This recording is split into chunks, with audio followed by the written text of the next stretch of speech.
Ang sinag ay tumagos sa katawan ng kalaban habang patuloy na iniisip ng bayani. Ang gitna ng ikatlong antas. Hindi, ang pinakamataas na yugto ng ikatlong antas. Itinaas ng brunette ang kanyang ulo at tumingin sa itaas na parang nagulat. Tumakbo ang lalaki papunta sa halimaw at sumigaw, "Sino ang gumawa nito?" Malaking nakabukas ang bibig ng lalaking walang buhok at sumigaw sa komandante na tumutok sa kanilang layunin. Nakatayo sa usok, tumugon siya, "Tigilan mo ang pagsisigaw." Naiintindihan niya ang lahat. Tumingin ang lalaki na may stick sa kanyang mga kamay sa mutant at nag-isip, "Shit, may naglakas loob na nakawin ito mula sa ilalim ng kanyang ilong."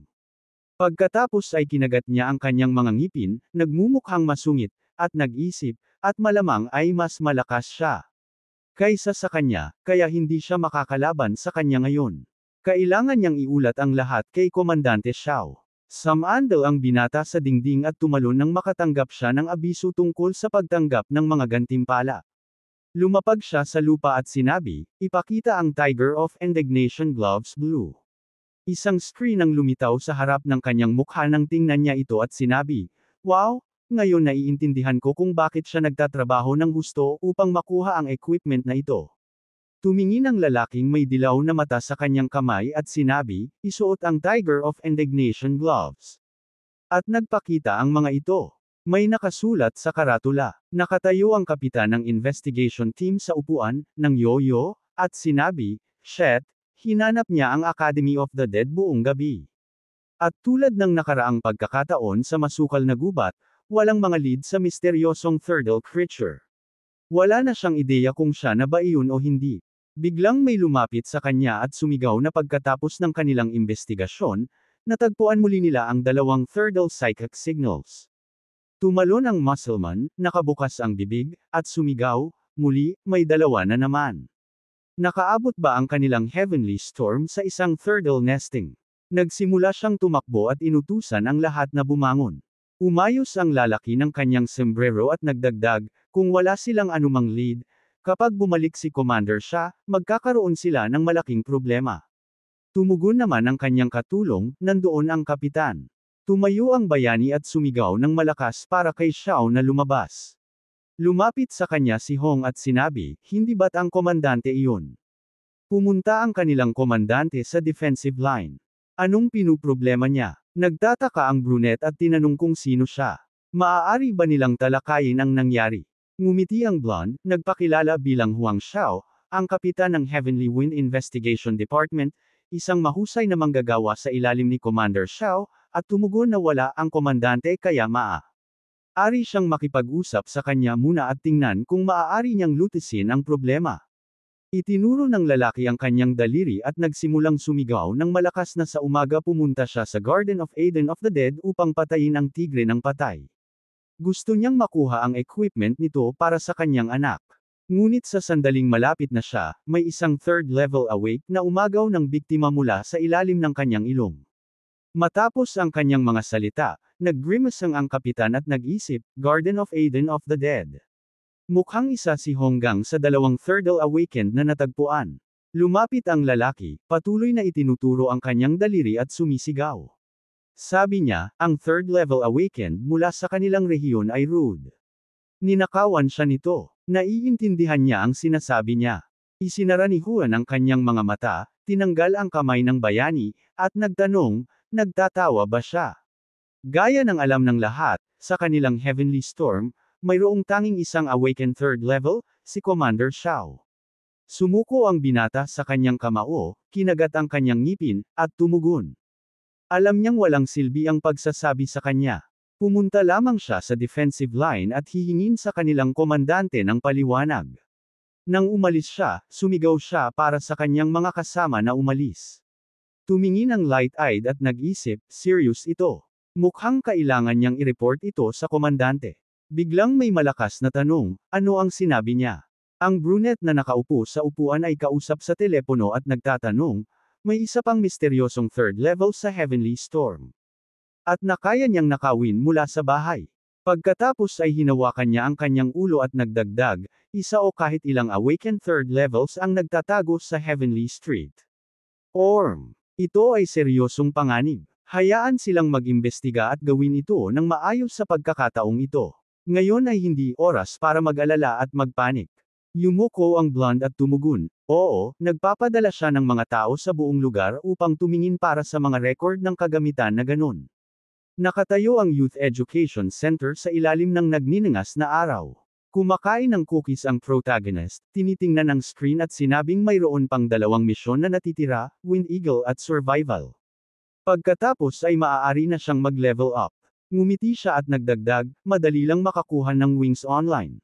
Nag-click ang lalaki sa notification, nakatanggap ng request para sa Wind Eagle Wings, at sinabi, bagamat sila ay bihira, sa katunayan, sila ay isang low-level na material. Kung may maswerteng makakakuha sa kanila, hindi sila magiging mataas ang demand at maaari silang ibenta.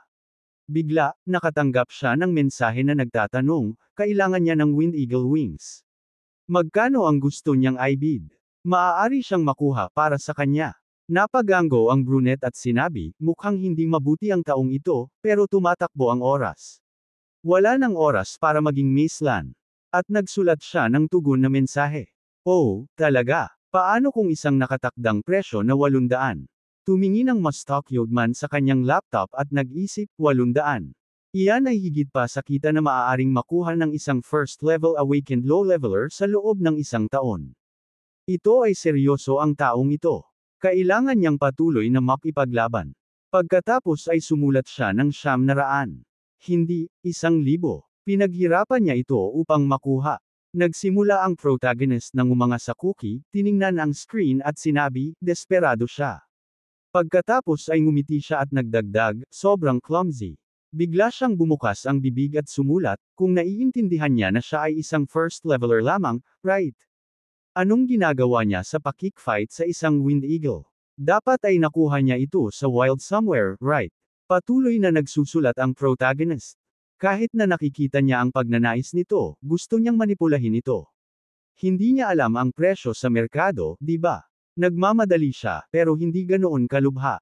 Kung hindi ito magtagumpay, maaari lamang niyang itago ito para sa kanyang sarili. Bumagsak ang estranghero sa kanyang mga tuhod at sumagot, ayun na. Manahimik ka. Manahimik. Gawin lang natin ang 800, gaya ng sinabi niya. Tiningnan ng mga dilaw na mata ang screen at sinabi, ha.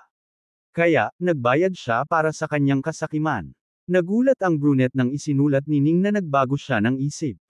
Maaari lamang siyang magbigay sa kanya ng 400. Kung hindi niya ibebenta ito, magmamadali ang iba na ibenta ito sa kanya bilang kapalit. Inumpisahan ng bayani na umiyak at sinabi, okay, ayos na tayo.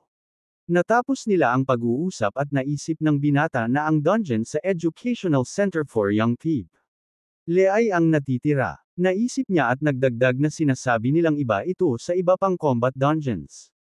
Tumayo ang binata sa bubong at sinabi na walang makakakuha ng SSS rating. Tumingin siya sa unahan at nagdagdag dahil ang pagsubok mismo ay hindi labanan kundi mental. Bigla siyang nakatanggap ng alok upang pumasok sa dungeon.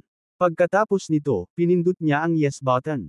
Nag-smile ng bahagya ang mga dilaw na mata at sinabi niyang gagamitin niya ang pagkakataong ito upang subukan kung gaano siya kalakas. Isang whirlwind ang bumangon nang tumingin ang binata sa itaas at sinabi, nagbago ang kulay ng langit. Biglang huminto siya at sinabi, shit. Nakatagilid ang mga tao sa sahig ng sinabi ng bayani, may mga tao sa dungeon bukod sa kanya. Hawak ng bayani ang kanyang ulo at nagwawala sa sakit ng sinabi ng babae ang kanyang ulo. At ang lalaki ay tumingin sa itaas at sinabi, anong kakaibang dungeon ito? Inayos ni Liiping ang kanyang salamin at sinabi, lahat, makinig dito. Siya ay isang top-level first stage na nag-specialize sa willpower. Lumakad siya sa mga tao at tinanong, sila rin ba ay nag-specialize dito? Naka-open ang bibig si Leang at nagtanong kung anong klaseng tanong maliban sa ganitong uri. Sino pa ang pipili ng ganitong level ang mission? At nagdagdag ang pulang buhok na babae, oo, ang kanilang uri ay mahina sa labanan, at hindi nila kayang talunin ng isang ordinaryong mutant. Kahit na makipagtulungan sila sa ibang mga awakened, hindi pa rin nila ito kayang harapin. Ipinulaut ng lalaki ang kanyang mga kamay at sumagot, tama sila, mga kaibigan. Kahit na mahina sila sa labanan, naniniwala ako na susubukan ng dungeon na ito ang kanilang will, kaya tiyak na mayroon silang tsansa ng tagumpay. Pinanood ng protagonist habang sinasabi ng lalaki na may kulay ng buhok na kaakit-akit sa mga bayani na mayroon siyang karanasan sa pagdaan sa dalawang ganitong dungeons. Marahil sa pagkakataong ito siya ang manggaguna sa grupo at nagtanong ang babae. Ito ay hindi ang kanyang unang pagkakataon sa ganitong lugar. Maganda. Pagkatapos ay humarap ang uncle sa protagonist at tinanong kung bakit siya tahimik. Mayroon bang mga pagtutol? Isinara ng brunette ang kanyang mga mata at sumagot, hindi, nagmamadali lang siya. Kailan tayo magsisimula? Dumating ang isang notification tungkol sa pag-activate ng task nang ang tatlo ay tumingin sa kanya at nagtanong sa takot, isang multo. Totoo bang may ganitong bagay sa mundo? Inayos ng lalaki na may kulay ng buhok ang kanyang salamin at sinabi na huwag magpanik. Pagkatapos noon, sinimulan niyang ikwento na tinawag siyang multo, pero sa katunayan ito ay will lamang ng isang tao na nadungisan ng psychic energy bago mamatay. Sa totoo lang, ito ay isang uri ng will attribute. Nakatayo sa dungeon, nagdagdag siya, pero ang mga multo ay malakas pa rin. Hindi lamang sila makapag-protekta sa kanilang sarili mula sa physical damage, kundi nakakakontrol din ng will ng iba. Nakatayo ang binatilyo sa likod ng lalaki habang nagdagdag siya, ayon sa unang pahiwatig. Kailangan nilang maglibot sa gusali at maghanap ng mga pahiwatig. Kung makatagpo sila sa kanya, huwag silang magmadali sa labanan, kundi tumakbo at humingi ng tulong. May paraan siya upang talunin siya. Nang isa sa kanila ang sumagot na maaasahan ng uncle. Mabuti na nandyan siya. Tumayo ang mga tao sa bilog at sinabi ng uncle ngayon kailangan nilang inspeksyonin ang mga silid-aralan, ang archive at ang opisina ng guro. Kaya kailangan nilang maghatid sa tatlong grupo. Si Mrs. Waker, kaya mananatili siya sa kanya. Si Tenfi ay pupunta kasama si Fuan at si Ning ay dapat kikilos ng nag-iisa. Kung makatagpo sila ng anuman, agad nilang ibabahagi ang impormasyon sa iba at huwag magtago ng anuman. Pumunta ang protagonist sa archive kung saan nakapailaw siya ng flashlight sa papel na nakahiga sa sahig. Umabot siya rito at sinabi, halos walang laman. Mayroon lamang mga piraso ng dyaryo. Nang kunin ito, nabasa niya, siguro tao ay pinaghihinala ang inaabuso si Fan Wong, na nagpakamatay. Biglang may nakakatakot na babae na lumitaw sa kanyang ulo, at natatakot siya. Malaki ang kanyang mga mata at bibig. Tumingin ang may dilaw na mata sa gilid at nagtanong, babaeng multo, ito ba si Fong Wong? Pagkatapos ay ginamit niya ang kanyang kapangyarihan at sumigaw, will. Pagkatapos ay nagmukha siyang masungit at nagdagdag, will transformation. Ang mga flash ng magic ay kumalat sa archive. Nilibutan nila ang katawan ng babae na multo. Pagkatapos ay tumalon siya mula sa bintana. Lumapit ang brunette sa bintana at nagtanong. Tumakbo siya. Ito ay upang subukan ang kanyang will. Binuksan ng lalaki ang screen at binasa ang mga mensahe mula sa kanyang mga kasama. Ang lalaki at ang babae ay nakatayo sa dilim habang nagsasalita ang bayani. Masyadong maliwanag ang ebidensya. Si Fong Wong ay ginahasa ng isang guro. Humiling ang kanyang pamilya ng kabayaran, ngunit hindi ito natupad. Matapos siyang magpakamatay, siya ay naging multo, nagsimula ng apoy, at naghiganti. Maingat na nakinig ang pulang buhok na babae habang nagdagdag siya na kalaunan ay dumating ang mga talisman priests at pinigil siya. Ngunit ngayon ay nakalas na ang talisman. Ang kanilang gawain ay hanapin ito at muling selyohan ito. Pagkatapos ay tinanong niya ang lady na ipaalam sa lahat ang kanyang ideya. Hiniling sa kanila na magtipon sa silid 201 ng dormitoryo kung saan naganap ang sunog. Nagtataka siyang naroon ang talisman. Binasa ng protagonist ang mensahe at nag-isip na masyadong simple ang pangangatwiran. Paano niya natukoy na ito ang dormitoryo? Binasa rin ng brunette ang mensahe at sinabi na tama ang uncle. Ang multo ay si Fong at nag-alok na magkasama silang pumunta sa kanila. Nagtalumpati ang lalaki na may salamin at sumigaw na lumitaw ang isang babaeng multo sa likuran nila. Kinagat ng brunette ang kanyang mga ngipin at natatakot na sinabi, mukhang may sumusunod sa atin. Pagkatapos ay nag-grimace ang katulong at sumigaw, kailangan nating tumakbo. Ito ay si Fong Wong. Tumakbo ang mga lalaki sa madilim na pasilyo at humingi ng tulong sa kanilang uncle. Tatlong tao ang nakatayo sa dormitoryo ng guro. Nang sinabi ng lalaki, hindi pa sila dumating. Maghihintay siya sa labas. At ang dalawa sa kanila ay dapat maghanap ng talisman. At sinabi ng babae, nabaitan ang bakal na pinto. Susubukan niyang buksan ito gamit ang lakas ng loob. Bigla, sinipa ng bida ang pinto. At naisip ng mga bayani, ang puwersang ito, eksaktong kapareho siya ng kanilang uri. Nang makita ang pagkasira, sinabi ng bayani, mas mabuti na iyon. Kinuha ng babae ang isang bagay mula sa sahig at sinabi sa tiyuhin na nahanap nila ang talisman. Ang lalaking may mata ng dilaw ay nagningning ng flashlight sa pader at nakakita ng bakas ng isang figure ng tao. Ang talisman ay nahulog mula sa dormitoryo ng guro. Pagkatapos ay tumingin siya sa kanyang kasama at tinanong kung ang ebidensyang nakuha niya kanina ay may sinabing guro na nasunog ng buhay sa kwartong iyon. Na sinagot niya, hindi, ano. Nagmadali ang dalawa papunta sa kanilang tiyuhin at sumigaw na may isang babaeng multo na humahabol sa kanila. Ang bayani ay talagang nasa likuran nila, ang kanyang bibig ay nakabukas ng malawakan. Bigla, umakyat siya sa bibig ng lalaki. Nang makita ito, nagsimula ang kanyang kasama na sumigaw, pagkatapos ay nagbago ang lalaki sa isang multo nang tingnan siya ng brunette at tanungin kung siya ay naangkin. Ang lalaking may salamin ay sumugod sa kanya at kinagat siya nang siya ay humingi ng tulong. Nagmadali ang matandang lalaki sa magkasintahan at sumigaw na nahuli ng multo si Fan Yuan. Pull out niya siya. Binuka niya ng malaki ang kanyang bibig at idinagdag na aalagaan niya ito at dapat nilang agad na paandarin ang talisman at maging handa na makilala ang multo. Ang babaeng may pulang mata ay nag-snap ng daliri nang sinabi ng bida na siya ang gagawa nito. Pagkatapos nito ay nagsimula siyang paandarin ang talisman. Pagkatapos ay nagpatuloy siya sa pag-activate at ginamit ang wabind. Ang katawan ng naangking lalaki ay napaligiran ng mga mahika na kadena at siya ay sumigaw ng malakas. Binuka ng lalaki ang kanyang bibig ng malaki nang makita ito at sumigaw na magmadali siya. Hindi siya makatatagal ng ganoon katagal. Hayaan nilang selyuhan siya ngayon. Tumingin ang lalaking may dilaw na mata sa harap at sumagot, oo. At iniunat ang kanyang kamay. Nagkunot siya ng noo at sinabi, guru tao. At sinagot siya ng lalaki na may abuhing buhok. Tumalikod ang matandang lalaki at tinanong si Ning, isang tanga siya. Kanino niya ginamit ang talisman? Kung ginugol niya lahat, mamatay silang lahat dito. Pagkatapos ay itinuro ng brunette ang kanyang daliri sa harap at nagtanong, talaga? Bakit nga ba, nang subukan niya ang talisman sa kanya, si Fuan ay na-immobilized? Ang naangking lalaki ay talagang nakahiga sa sahig at hindi gumagalaw.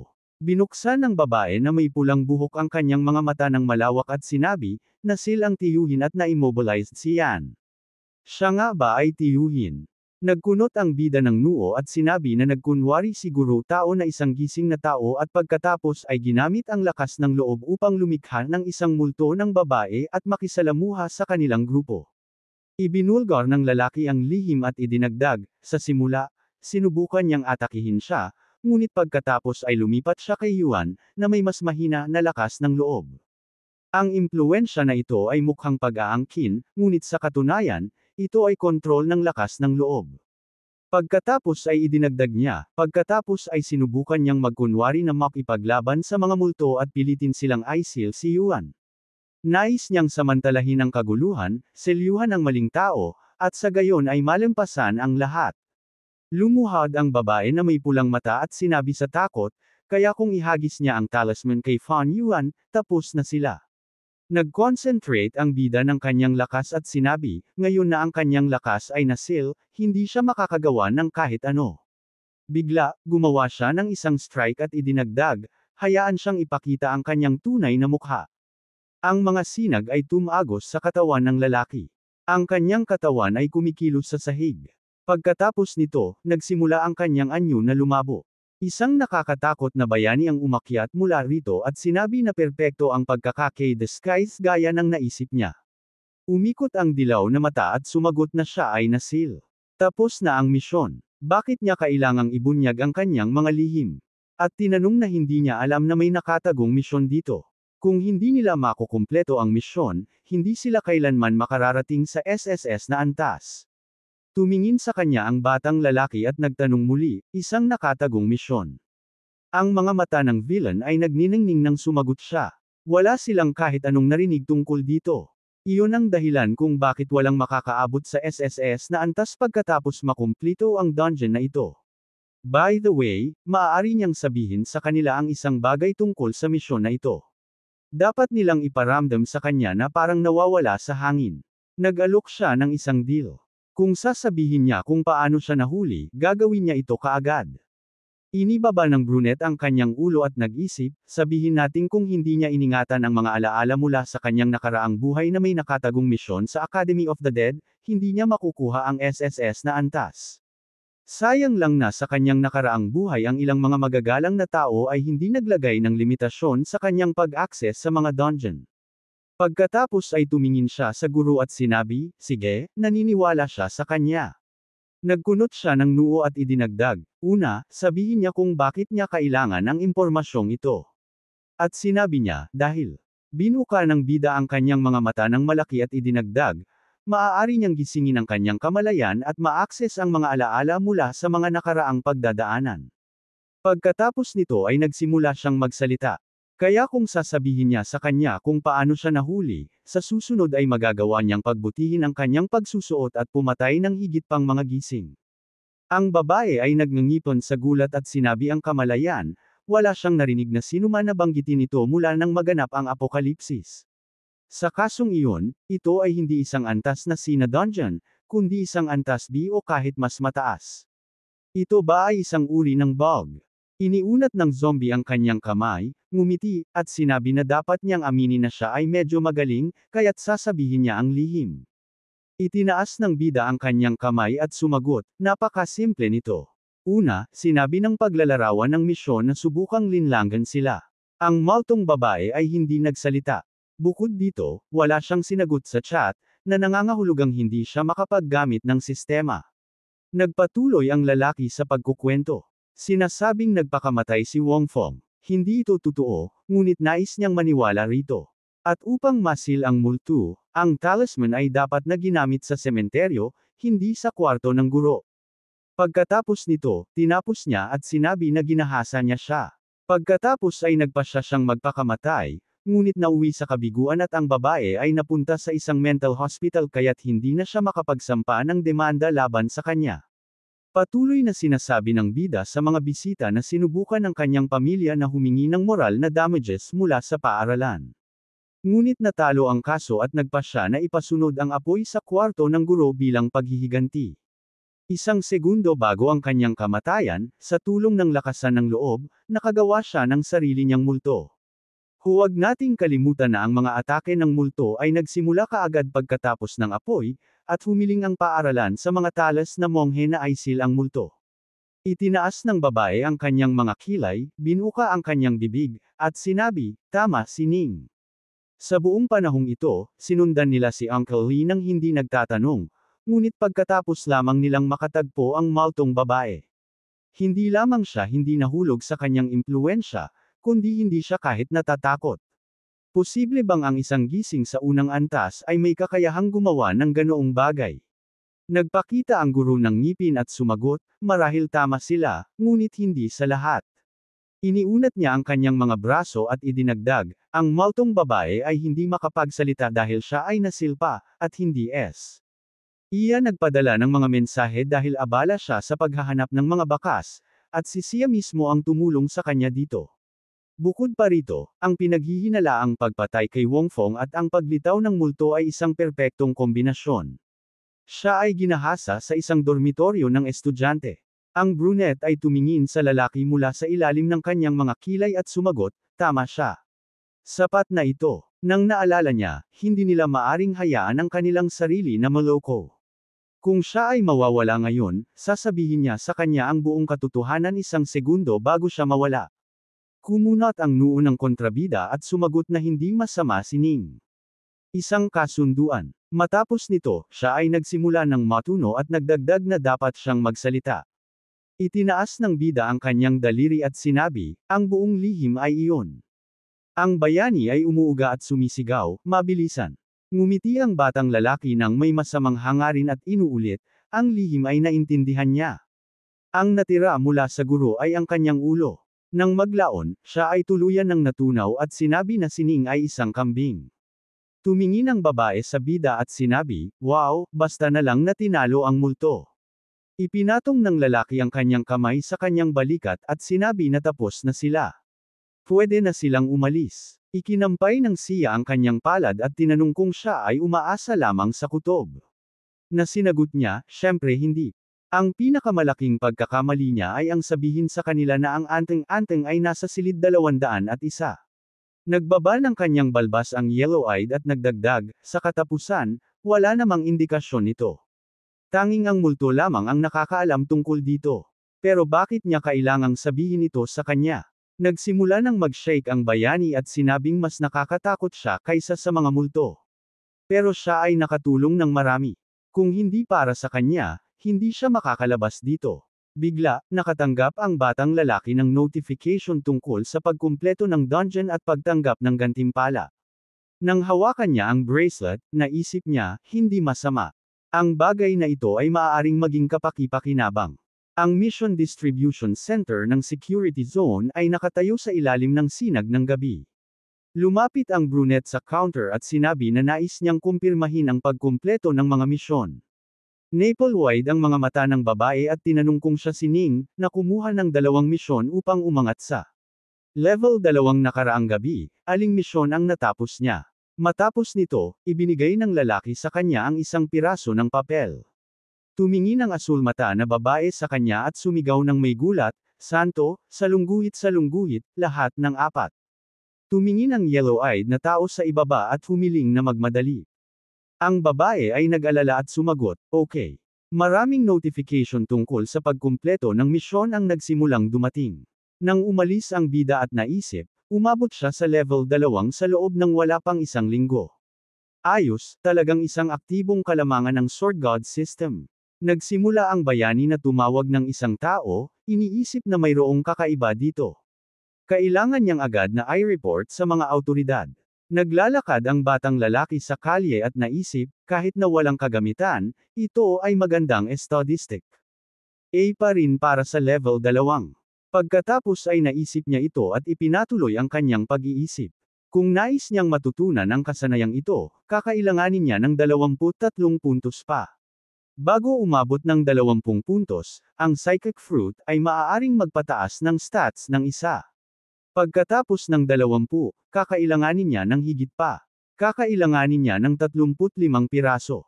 Sa presyo na 6,000 credits bawat piraso, kailangan niyang maghanda ng 210,000 credits.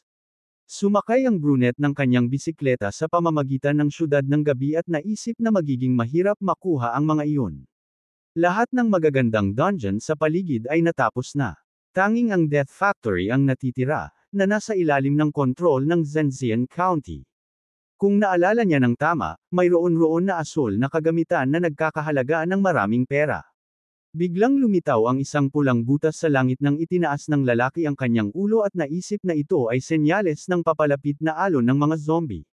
Pagkatapos ay nagsimula siyang magkwento, kahit na sa kanyang nakaraang buhay, ang isang malaking pag-atake ng zombie ay hindi mangyayari sa loob ng 1 taon, ang safety zone ay inatake na ng mga zombie, na nagdulot ng malaking pagkasira, tila mangyayari ito sa loob ng 1 linggo. Nagsimula siyang magmaneho ng mas mabilis at sinabi na kailangan niyang i-report sa commander ng agarang upang makapaghanda siya ng mga tao. Bigla, dumating ang isang notification. Binuksan ng tao ang screen at nagtanong ng may gulat, "Ning, isang alon ng mga zombie." Mariing yumanig ang kamay ng tao at nagtanong, dahil binigyan siya ng SS rank, napagpasyahan ba niyang habulin ang malalaking ulo sa pahayagan? O iniisip ba niya na siya ay napakahina kaya ang bawat maliit na sitwasyon ay tila isang seryosong banta sa kanya? Itinupi niya ang kanyang mga braso at sinabi na 40 taon na mula nang huli ang malaking laban sa pagitan ng sangkatauhan at ng zombie horde. Mula noon, ang kanilang mga paligid ay tahimik. At kahit naisipin mo ito, ngayon ang lahat ng mga zombie ay nakalakip sa mga abandonadong lungsod. Kaya ang paglaganap ng isang bagong epidemya ay malamang. Sa halip na ubusin ang mga mapagkukunan sa hindi malamang banta, ang pangunahing prioridad nila ay ang paghahanap sa nakatagong level 3 sa Tianfan. Sa lungsod, ang langit ay natakpan ng madidilim na ulap. Sa safe zone, 3 tao ang nakaupo sa conference room. Nagkunot ng noo si Xiao at tinanong si Huang kung nakakita siya ng anumang mahahalagang pahiwatig tungkol sa level 3. Binuksan niya ang kanyang bibig at sumagot na natukoy nila ang pinakakakilahilakbot na tao, at ito ay si Ning. Nagulungan ang tao at nagtanong kung paano ito posible. Sumagot ang blonde na una silang nahirapan na maniwala, ngunit pagkatapos ng masusing pagsisiyasat, lahat ay nahulog sa lugar. Alam na sa ngayon siya lamang ang nagbebenta ng karamihan sa mga high-rankang na materyales at ang timing ng benta ni Te ay lubos na tumutugma sa pagtubo ng Tier 3. Bukod dito, kamakailan lamang siyang bumili ng isang espiritual na tirahan na hindi kayang bilhin ng mga ordinaryong tao. Tumingin ang brunette sa screen at nagtanong kung sigurado silang may kinalaman si Ning sa Tier 3. Kahit na sa ganitong mga argumento, mahirap na maniwala. Ipinatong ni Tayen ang kanyang kamay at sinabi sa kanya na isipin para sa kanyang sarili. Pagkatapos ng lahat, ang lalaki ay isang linggong itinuturing na awakened. Kahit na ang isang tao ay ginawaran ng SSS rank talent, imposibleng makamit ang kanyang antas ng napakabilis. Sinabi niya na kahit si General Jiang, isang awakened SS rank na may mahusay na lakas at liksi, mayaman sa mga mapagkukunan, ay nakamit ang parehong bagay sa mas mahabang panahon. Sumigaw ang lalaki na pamatak ang kanyang kamay sa mesa, na sinabing ito ang nagpatunay na siya ay isang Tier 3 na nagtatakip para sa kanya. Lumiko ang brunette at sinabi na ito ay talagang may kabuluhan. Kahit na hindi gusto ng militar ang bida, maaaring hindi makita ng iba pang Tier 3s ang potensyal sa kanya. Isinasaalang-alang kung gaano karaming bihira ang talento sa mga SS ranks, maaari silang lihim na itaguyod siya para sa kanilang sarili bilang isang eksperimento. Sa ekspresyon ng pag-aalala, ipinatuloy niya na sa ganitong kaso, wala nang dahilan para magpanik. Kailangan lang nilang hanapin ang Tier 3 na ito at ipagawa sa kanya ang kanilang mga gawain. Damuka ang blonde at sumigaw na kakakitaan lamang nila ng mensahe mula sa Mission Control Center. Nakumpleto ni Ning ang 4 na Tier 2 na misyon. Nakatayo ang dalawang lalaki doon sa pagkabigla. Naggapos si Xiao ng kanyang baba at sinabi na ayon sa teorya ni Tayen, ang nakatagong Tier 3 ay dinala ang bida sa kanyang mga misyon at ibinigay ang mga nalikom. Ang mga labi pagkatapos na siya ay nag-aasikaso sa lahat ng mga mutant sa kanyang sarili at kung siya ay opisyal na nag-asikaso sa mga gawain ng pangalawang antas sa kanyang sarili. Ito ay hindi nagpapatunay na siya ang Tier 3 na hinahanap nila. Sumagot ang brunette na maaga pa para husgahan. Ipinatong ang kanyang mga kamay sa kanyang mga hips, sinabi ni Commander Xiao kay Huang na magpadala ng 2 tao para bantayan ang bahay at tingnan kung sino ang lalapit sa kanya. Bukod dito, kinakailangan ding magpadala ng ilang mga combat teams ng scouts upang subaybayan ang mga abandonadong lungsod malapit sa Tianfan upang maiwasan ang isang posibleng alon ng mga zombie. Kumunot ang kanyang noo at naisip na nagsisimula ng magtipon ang mga puzzle at ang mensaheng ipinaso. Kay niya ay hindi na mukhang mapanlikha. Most likely, mayroon pa siyang Tier 3 na nagbabala sa kanya tungkol sa alon ng mga zombie, kaya mas mabuting maging maingat. Binuka ng blonde ang kanyang bibig at sinabi na lahat ay gagawin. Pumasok ang dalawa sa koridor. Biglang huminto ang lalaki at lumiko. Binuksan niya ang kanyang bibig at sinabi ring kunin ang asul na kagamitan ng Honggang para hindi na siya nakikialam sa kanyang ulo. Naka-on ang ilaw sa hangganan sa pagitan ng Tianfan at Jianjiang safe zones, ang Death Factory. Nakatayo ang bida at sinabi na ang oras ng pag-recover ng Sword Storm ay natapos na. Panahon na upang pumasok sa dungeon. Tanong ng screen kung nais niyang pumasok sa Shame Factory dungeon. Umaabot ang kanyang kamay na sumagot ng oo. Siya ay bumagsak sa lupa. Sinabi ng screen na ang pasukan sa B-rank Death Factory dungeon. Ang minimum na kinakailangang antas ay pangalawang 15 na kalahok. Ang Death Factory ay isang uri ng militar na dungeon na may mga random na gawain. Ang dungeon ay binubuo ng 7 alon ng mga kaaway. Makakatanggap ng gantimpala ang mga kalahok para sa pag-survive sa bawat alon sa katapusan ng bawat round. Mayroong 3 puntos na ibinibigay sa oras upang bumoto kung tatanggihan ang paglilinis ng dungeon. Kung higit sa 70% ng mga kalahok ang sumang-ayon, maaari nilang tanggihan ang paglahok sa gawain. Nakatayo ang lahat ng tahimik nang lumitaw ang tanda na ang unang alon ay magsisimula sa loob ng 5 minuto at dapat silang maghanda. Tumingin ang bida sa paligid at naisip na ang mga taong ito ay hindi ordinaryo. Ang ilan sa kanila, batay sa kanilang hitsura, ay mula sa parehong faction. Ngumiti ang mga lalaki nang may masamang hangarin. Tumingin si Linlon, naisip ng bida na sa kanila ay mayroon pang isa na awakened level 3. Nagkaroon siya ng goosebumps mula sa kanya. Sa isang sulyap sa kanya ay agad niyang naisip na may mangyayaring masama dahil sa kanya. Umikot ang kabataan at nagsabi na siya si John Lin, isang awakened level 2. Alam na nila, ang kaligtasan sa isang militar na uri ng dungeon ay nangangailangan ng magkakaugnay na trabaho. Naisip niyang ialok ang kanyang mapagkumbabang kandidatura bilang pinuno ng grupo. At pagkatapos ay itinuturo niya ang babae at sinabing pagkatapos na makita ang level 3, nagbago siya isip. Nakapaghampas ang bayani. Napaluhod ang lalaki sa sahig. Pagkatapos ay tumalon siya upang maghanda para sa isa pang hampas. Kumunot ang noo ng bida at naisip, kaya ito ang kakayahan ng isang 3 level. Ang bilis niya. Pagkatapos ay tumayo siya na may paa sa kanyang ulo at nagbukas ng bibig at nagsabing, isang salita pa at patay ka. Nagsimulang magreklamo ang dalawa na sinabi ni John na mali ang isang bagay. Bakit niya ginawa ito sa kanya? Ngumiti si Linlan at inutusan ang tatlo na agarang pumalibot sa iba. Kung may sino man ang umasang labanan, personal niyang tatapusin ang mga ito. Nagsimula ang tatlo na pamaron sa iba. Lumikha ng sigaw na tumayo sa battle formation at huwag sumuko. Tumingin si Songgang at sinabi na sa kanyang pag-iisip, nakasalubong nila ang isang farm group. Sumagot si Lintang. Inisip niya at nagpasya na mas mabuting gamitin ang kanyang utak at magdesisyon kung paano seseryosohin ang 3-lev. Kumunot ang noo ni Ning at naisip na ginagamit ng mga farm group ang mga awakened bilang cannon fodder. Samantalang ang mga awakened na mga hostage ay nakikipaglaban sa mga frontline, kinukuha nila ang lahat ng mga benepisyo ng dungeon. Kung ang mga awakened at mutant ay nagkikita bilang target sa pangangaso, ang mga farm ay nakikita ang mga tao bilang pain na maaaring gamitin. Kumunot ang noo ni Britney at sinabi na maaaring buhay pa si John, kailangan nilang bumoto at humiling na pakawalan sila. Siguradong mas maraming boto. Pinutol ng babae ang leeg ng lalaki. Nakatayo ang iba na nakatitig dito. Ngumiti ang brunette at humiling na hayaan niyang ipakilala ang sarili.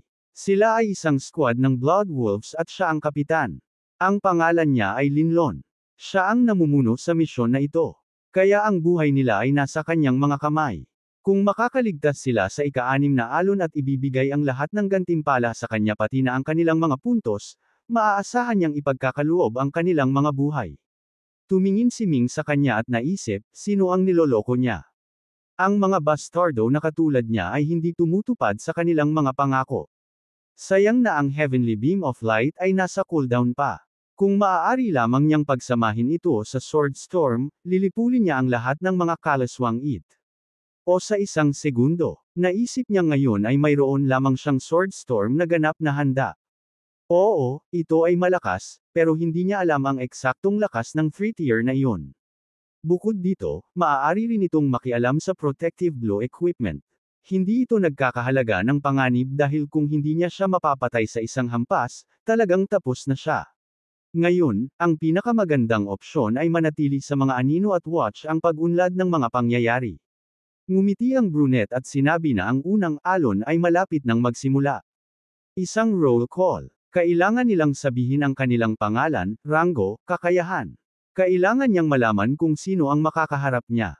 Sumagot ang isa na siya si Songgang, isang peak level 2, isang lakas na klase na nag-specialize sa hand-to-hand combat. Sumagot ang isa na siya ay Linteng, isang peak level 2, agility class na nag-specialize sa axe. Ang susunod na isa ay nagsabi na siya ay si Jingtao, isang advanced level 2, isang lakas na klase na nag-specialize sa hand-to-hand combat. Ang ika-4 ay nagsabi na siya si Huang Xiao, isang advanced level 2 agility class na nag-specialize sa long-range attacks. Binuksan ng bida ang kanyang bibig at sinabi na siya si Yinning, kamakailan lamang ay umangat sa level 2, isang willpower class, na nag-specialize din sa long-range attacks. Hinawakan siya ng heroine sa baba at sinabi, "Wow, isang willpower class at nasa dungeon. Bihira siyang makatagpo ng ganito. At saka, mayroon siyang pretty face, cute." Tahimik lamang siyang tumugon. Nang lumingon siya, sinabi niyang kahit na nadarama niyang medyo nahabag siya para sa kanya at pagkatapos ay nagtawanan, sinabi, "Sobrang sayang ng isang makapangyarihang mukha." Tumugon ang lalaki, "Ayos lang, pero dapat niyang isaalang-alang na hindi siya makakapaghintay ng anumang benepisyo mula sa kanya sa mga unang ilang alon."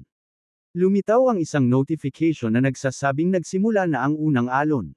Ang bilang ng mga kaaway, mga zombie, kung anong unang antas na mutants, 2 piraso, nagsimulang lumipat ang mga monsters patungo sa kanila.